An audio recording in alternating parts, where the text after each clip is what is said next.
registernya. Ya, satu peluru pun ada registernya. Bang Hasan nanti tolong DM saya. Saya minta jelasin siapa yang menembak abang atau mungkin sketsanya lengkap. Ya bang ya. Kalau masalah ditembak itu saya tidak tahu Pak. Soalnya saya itu saya dilakban, mata saya, tangan saya mulai dari Jakarta Selatan sampai ke rumah sakit waktu saya ditembak Pak. Begitu ditembak, abang sempat dibuka nggak? Nggak setelah ditembak? Enggak, saya dibuka, mata saya itu sudah sampai di rumah sakit Pak. Seingat abang ditembak di daerah mana pada saat abang mau ditembak itu? Enggak jauh dari Polres Oki, enggak jauh dari Polres, pokoknya enggak jauh dari rumah sakit itu. Enggak lama saya ditembak sampai di rumah sakit tempat saya diobati itu Pak. Oh, jadi begitu abang, Bang Hasan, sebentar bang. Berarti ya. abang itu ditembak setelah ditangkap ya? Iya. Ya ini pelanggaran, makanya saya bilang pelanggaran di sini. Nah bukan pelanggaran lagi, ini kebiadaban berkedok penegakan hukum. Jadi menurut saya gini bang Chris, ini tidak bisa lagi nanti dielakkan, tidak bisa ada lagi nanti alasan kepada pihak orang tertentu. Mengapa mereka melakukan penembakan pada saat setelah yang ditangkap?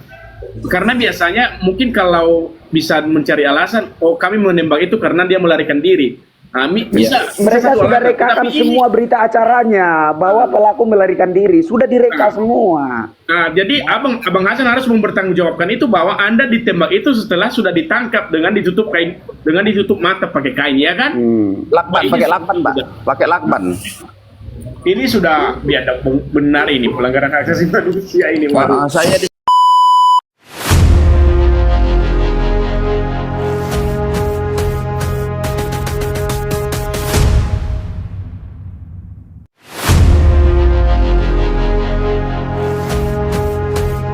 Ini ada saudara kita. tidak hati.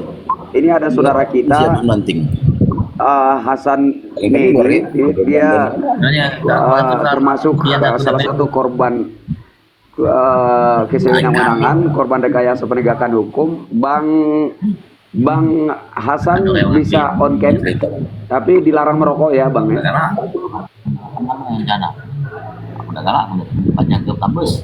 Halo, Bang Hasan Medi, Bang Hasan ya. bisa on cam? Iya gimana Pak? Bisa aktifkan kameranya? Ngaktifkan kameranya gimana ini? Bisa nyalakan kameranya? Nyalakan kamera. Sebentar, saya nyalakan. Bentar, saya nyalakan. Oh, saya nggak bisa nyalakan dari sini rupanya. Dari Mas Saya nggak bisa nyalakan. Ini dia belum Bang bisa Hasan ini bang. udah berapa lama bergabung dengan TikTok? baru berapa hari ini, Bang? Oh, belum bisa on cam. Belum bisa. Oke. Belum bisa. Jadi saudara-saudaraku, ini Bang Hasan Medi, salah satu korban rekayasa penegakan hukum di Sumatera Selatan, ya. Dituntut 15 tahun, terus divonis 13 tahun, terus gimana ya, Bang? Silakan Anda jelaskan sendiri, Bang. Ini maksudnya saya mau minta saudara-saudara di sini yang berprofesi sebagai praktisi hukum yang juga punya naluri pemburu keadilan agar saudara kita ini dibantu begitu. Silakan Bang Hasan diterangkan Ya, masalah. Assalamualaikum warahmatullahi wabarakatuh semuanya. Waalaikumsalam. Ya Pak, nama saya Hasan Edi bin Basir. Saya ditahan di Lapas Kayu Agung, Provinsi Sumatera Selatan ya Pak. Nah, saya tidak salah apa. Saya turut mengakui kejahatan yang saya sendiri tidak pernah melakukannya, Pak. Nah, di situ saya dipaksa untuk mengikuti BAP oleh polisi, oleh jaksa. Begitu, Pak. Oleh polisi atau oleh jaksa? Nah, saya waktu polisi dipaksa oleh polisi. Nah, waktu saya itu bahasanya, Bang. Kalau bersaya bahasanya nanti saya nggak percaya begitu. Jangan salah bahasa, salah ngomong. Nah, terus waktu saya ditangkap itu disuruh mengakui, ya disiksa, ditembak. disuruh mengikuti apa yang kata mereka, ya saya iya-iyakan saja, Pak. Begitu. Nah, waktu saya di tahap 2 ke kejaksaan, saya bilang apa adanya. Terus kata jaksa, iya. Tiba-tiba waktu di pengadilan, saya tuh dipojokkan terus begitu, Pak.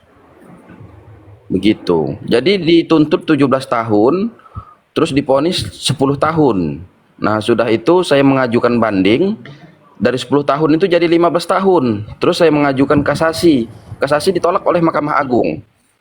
Nah, ini sekarang ini masih proses PK, peninjauan kembali. Terakhir sidang itu 1 minggu sebelum Idul Fitri. Nah, ini belum ada keputusannya, Pak. Terusnya kasus apa bang? Kalau kita boleh tahu. Iya, saya dituduh itu perampokan pembunuhan, Pak. Oh gitu, lanjut. Gitu. Ada pengacara yang mendampingi Bang Hasan? Ya baru ini untuk pengacara di waktu proses peninjauan kembali, Pak. Nah, itu dari LBH Palembang. Saya telepon LBH dari Posbakum Jakarta, dari Jakarta dilimpahkan ke Palembang. Oke. Apakah ketika ada pendampingan LBH itu, LBH-nya mengajukan syarat-syarat? Ya, diajukan semua, Pak, dari mulai berkas-berkas, dari berkas-berkas. Bukan. No, bukan itu. Jadi ada pernah pengalaman ada LBH yang ketika menawarkan bantuan juga mengajukan syarat-syarat, contohnya seperti ini. Saya bantu tetapi pihak keluarga tidak boleh buka peluang untuk bantuan dari pihak yang lain lagi, cukup saya saja. Adakah yang seperti itu? Tidak ada, Pak. Tidak ada bilang seperti itu. Saya sekedar kasih himbauan begitu. Kalau ada pihak tertentu yang menawarkan bantuan dengan syarat-syarat semacam itu gitu, saya mau membantu tapi Anda tidak boleh buka peluang untuk bantuan dari pihak lain lagi selain saya. Kalau Anda buka peluang untuk pihak lain membantu, nanti konsekuensinya ini dan itu dan lain sebagainya. Ketahuilah bahwa itu adalah pihak bajingan. Begitu. Tidak ada, Pak, seperti itu. Oke. Bang Jiwastor, mungkin Bang Jiwastor bisa kasih sedikit komentar. Saya cukup minta saudara-saudara di Sumatera Selatan untuk kenali Bang Hasan ini untuk dibantu, ditolongin gitu. Oke, untuk Abang Hasan ini sebelumnya dulu Bang kan Abang sekarang sudah sudah didampingin oleh kuasa hukum lah ya, atau penasihat hukum. Ini kan Abang di media sosial. Jadi ada dua tertutup kemungkinan, Bang. Begini, ketika Abang sudah memberikan wewenang kepada kuasa hukum, seperti yang dibilang Bang Kris tadi bahwa adanya suatu persyaratan tertentu, apakah Abang juga sudah izin dulu kepada kuasa hukumnya untuk menyampaikan ke publik seperti ini? Takutnya nanti kami disalahkan, seakan nanti kami ikut campur di dalamnya. Kemudian kalau memang tidak ada suatu persyaratan tersebut, maka Abang dulu harus menyatakan kepada kami bahwa tidak ada suatu larangan dan ini kebijakan saya sebagai kliennya dan saya akan patut mempertanggungjawabkan nantinya. Ini saya akan berkeluar, Pak. Saya pertanggungjawabkan ini semuanya, Pak. Nah, karena tidak ada juga komunikasi, kemarin terakhir komunikasi itu sekitar 3 bulan yang lalu, saya nanya keputusannya kapan, dan itu tidak tahu begitu, Pak. Belum ada kepastian. Makanya saya tuh siang malam saya nggak bisa tidur, Pak, mikirkan keputusan saya gimana. Tidak ada kepastian. Maksudnya saya sudah kenapa penasihat hukum Anda tidak tahu? Apakah tidak ada buktinya? Ya, tidak tahu keputusan Mahkamah Agungnya berapa tidak tahu, dan kapan keputusannya juga tidak tahu. Jawabnya begitu. Kan biasanya pasti ada itunya, Bang. Pasti ada dijadwalkan. Ada dijadwalkan kapan ada putusan, kapan ada pembacaan putusan. Pasti dikasih tahu kepada kuasa hukumnya itu, Bang. Nah, ya itulah yang saya tanya, tapi dia jawabnya itu tidak tahu terus. Belum ada kepastian. Sama yang dibilang Bang Kris tadi, ya saya nggak bisa mengulang lagi lah. Tapi tergantung pertimbangan Abang sekarang itu kan, kalau ada pengacara yang menghindar seperti itu, ya itu patut kita pertanyakan ada apa. Patut dipertanyakan gitu. Seorang pendamping hukum itu dia harus telaten gitu, harus tahu semua jadwal ini dan itu, jadwal sidang atau bagaimana, kapan ada langkah selanjutnya dan lain sebagainya. Dia harus telaten untuk memahami itu Ya. semua. Tidak bisa kemudian Iya. dia seperti cuci tangan gitu ketika ada pertanyaan, itu tidak bisa. Saya rasa ada yang tidak beres dengan itu. Makanya tolong diamati betul-betul ketika ada pihak yang menawarkan bantuan begitu. Apakah itu benar-benar dorongan dari hati nurani yang murni, ataukah ada punya maksud dan tujuan lain. Nah, ini juga kadang-kadang ada pihak yang sekedar tampil untuk membuat LBH-nya terkenal di kasus yang kita hadapi. Kadang-kadang itu, kadang-kadang. Cuma saya mau nanya dulu sama Bang Hasan. Waktu Iya, Anda diputuskan dari tingkat pertama, Anda tidak didampingin oleh pengacara. Tidak ada, Pak. Tapi kan biasanya Bang, kalau seorang Saya tidak terdakwa mau. itu, mohon maaf Bang, seorang terdakwa itu yang dituntut di atas hukuman 5 tahun penjara wajib didampingin oleh pengacara, baik itu pengacara dari abang yang memilih ataupun kalau memang abang tidak mampu akan dipersiapkan oleh pihak pengadilan sebagai lembaga bantuan hukum jika abang itu dituntut hukuman di atas 5 tahun, dan itu harus wajib dan itu hak abang. Masa nggak didampingin? Dan itulah kejanggalan kenapa pihak dari penyidik, pihak dari jaksa penuntut umum tidak memberikan hak abang itu didampingin oleh pengacara negara. Ya. Jadi ini, Pak ya, waktu Sebentar, saya ditangkap. Bang siapa? Bang, saya lupa lagi Bang nama. Bang Hasan ini. Bang, tahan dulu. Saya meminta pendapat dari Kang Yuda. Bagaimana Kang Yuda memandang ini? Ya kalau dia betul-betul sungguh bang, dia tahu pasti kapan keputusannya, kapan diputuskan, itu ada semua jadwal itu pasti dikasih oleh pengadilan untuk penasihat hukumnya, itu harus jelas. Kalau dia Artinya tidak nggak salah, kan, tahu, saya berarti katakan dia tadi. tidak. Saya katakan tadi. Iya betul, berarti dia tidak serius menangani kasus Bang Hasan ini, berarti gitu. Iya, ada udang di balik batu, wajib dipertanyakan menurut saya itu. Ketika seseorang telah menyatakan niatnya untuk mendampingi kita sebagai kuasa hukum, dia itu harus telaten gitu, harus paham segala jadwal ini dan itu, bagaimana langkah selanjutnya dia paham gitu. Tidak bisa ketika ditanya dia seperti cuci tangan. Kalau dia cuci tangan patut dipertanyakan. Kasus apa namanya, pendapatnya Bang Black Scorpio kayak mana ini tanggapannya? Iya. Saya barusan juga dengar ya, Bang Jiwa punya statement. Ya benar, Bang Jiwa bilang kalau umpamanya semua itu pasti di pengadilan itu pasti ada jadwalnya. Sampai nggak tahu itu kan justru dipertanyakan ada apa ini sebenarnya. Kan itu, ya. Nah, orang-orang yang seperti Bang Hasan ini adalah benar-benar yang diperlukannya orang-orang yang bisa mengedukasi masalah hukum gitu loh, Bang Krisyanto. Nah, saya sendiri mempunyai niatan dengan beberapa teman itu mengenai kita ingin memperjuangkan hak-hak fundamental daripada bangsa kita, masyarakat kita yang merasa mereka ini sedang terkoyak hak fundamentalnya. Nah, kita berfokus kepada 5 elemen. 5 elemen itu terdiri dari hukum, kesehatan, ekonomi, pendidikan, dan sosial politik. Di situ kita nantinya akan merekrut orang-orang seperti kayak Bang Jiwa, kayak Bang Yuda, nantinya yang bisa mengedukasi kepada masyarakat di bawah. Karena masyarakat di bawah ini umumnya mereka tidak tahu, disebut pasal pun mereka tidak tahu. Tapi mereka lebih paham kepada bahasa yang sehari-hari mereka pakai. Jadi seperti itu. Nah, di dalam aliansi ini nanti kita juga bisa mendorong kepada apa? Institusi yang kita umpamanya seperti ini, kayak Bang Hasan ini. Kemana? Ke Mahkamah Agung atau ke pengadilan? Atau kemana? Kita masuk ke Twitter mereka. Kita hashtag, kita bikin trending di situ. Atau kalau dia nggak bergeming juga, ya udah kita sentil ke siapa? Nah, itu jadi edukasi ini yang diperlukan oleh masyarakat bawah agar orang-orang seperti Bang Hasan ini tidak menjadi korban. Banyak warga kita ini yang tidak menjadi korban. Bahkan Bang Jiwa bilang hukuman di atas 5 tahun itu wajib didampingi pengacara sampai Bang Hasan tidak didampingi ini kan saya juga bingung, benar nggak Bang Jiwa? Jadi Betul, saya Bang. rasa itu.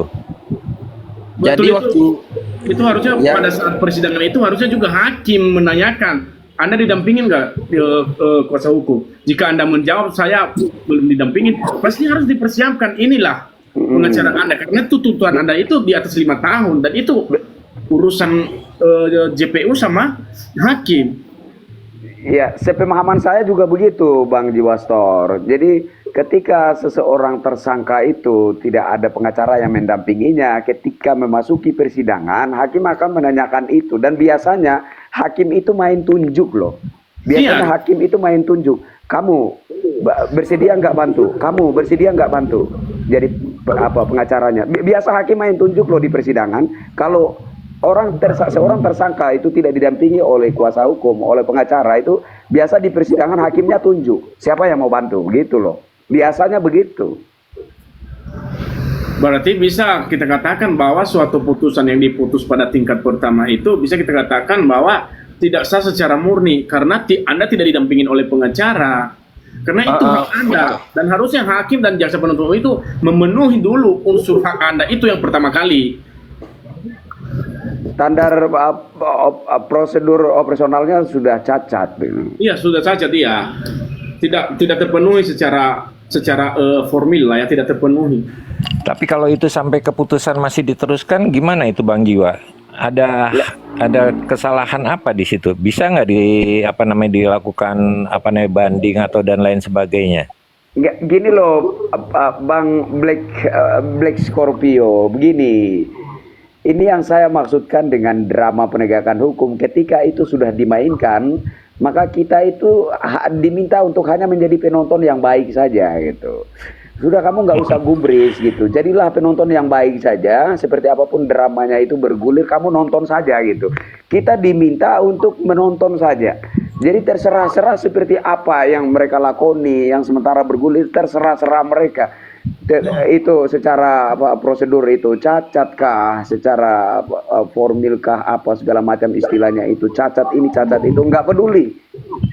Kamu masyarakat nggak tahu apa-apa, Tuhan juga nggak tahu. Tetap diputus ya.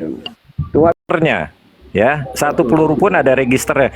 Bang Hasan nanti tolong DM saya.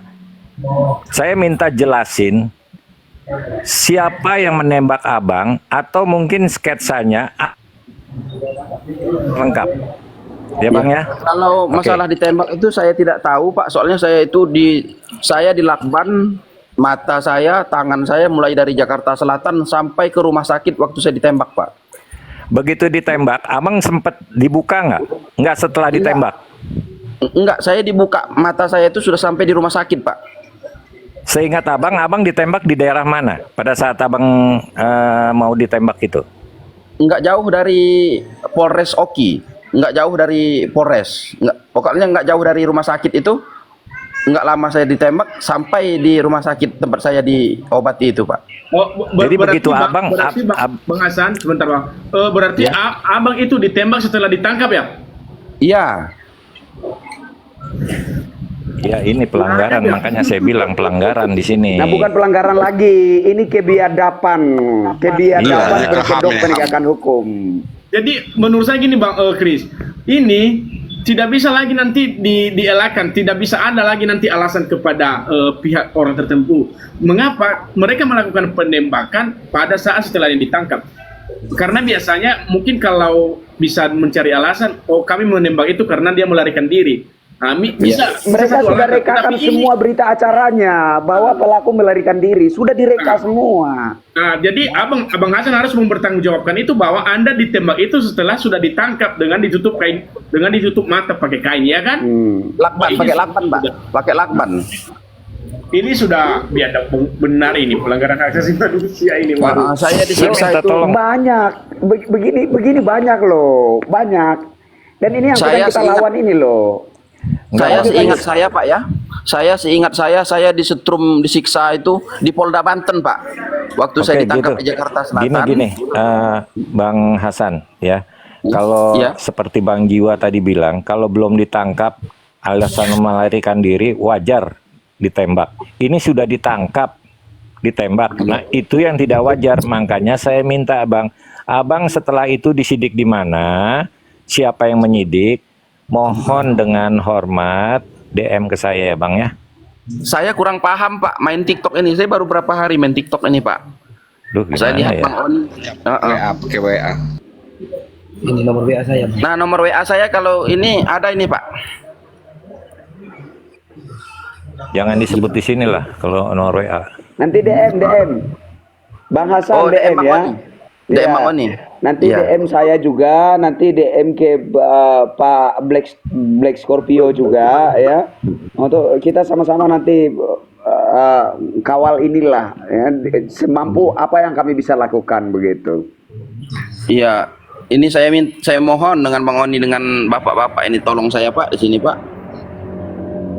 Oh ini rekayasanya betul-betul sistematis ya. Ada yang ditunjuk seolah-olah sebagai pengacara, pendamping orang, ya kan. Terus nanti ya, diarahin, kamu iya-iyain aja daripada hukuman kamu diperberat, ya kan. Terus kemudian orang itu dilakban, ditutup segala mata dan hidung mukanya supaya nggak kelihatan dia ditembak oleh siapa, ya kan.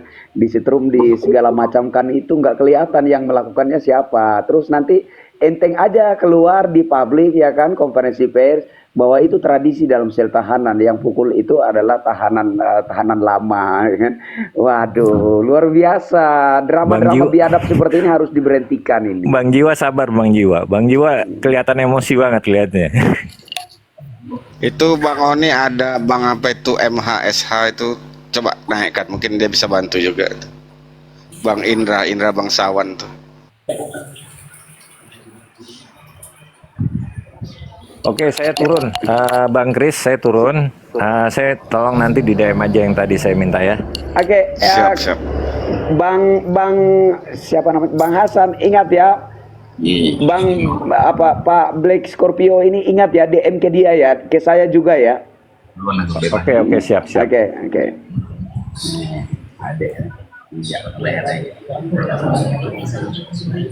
Ya, Bang Hasan, Kalau udah Iya, ditembak 3 lubang itu sangat-sangat biadab itu. Iya itu Pak. Bang Hasan. Waktu penangkapan Ini itu, tapi dilengkapi. Kang Yuda, siapa yang tadi disebutkan, direkomendasikan tadi Kang Yuda? Itu Bang Indra Bangsawan itu. Mungkin dia nanya kasus tadi. Coba naik Bang Indra Bangsawan. Bang Hasan, waktu ditangkap itu ada surat tugas kan? Saya Surat kurang paham mereka Pak masalah diperlihatkan? hukum ini Pak. Hah? Soalnya itu keluarga saya juga nggak ada yang tahu itu Pak beberapa hari. Nah itu karena ada saudara saya juga di kepolisian sini kan, di Satlantas itu sama di Dokes itu yang nemui saya terus ngasih kabar keluarga begitu. Itu yang menangkap kamu dari Polres atau dari Polsek? Dari Polsek mana atau dari Polres mana, Bang? Dari Polres Ogan Komering Ilir, Polres Kayu Agung namanya Pak. Tapi mereka tidak memperlihatkan suatu surat perintah bahwa ini loh kasus kamu, ini masalah kamu makanya ditangkap. Tidak diperlihatkan surat tugas dari mereka.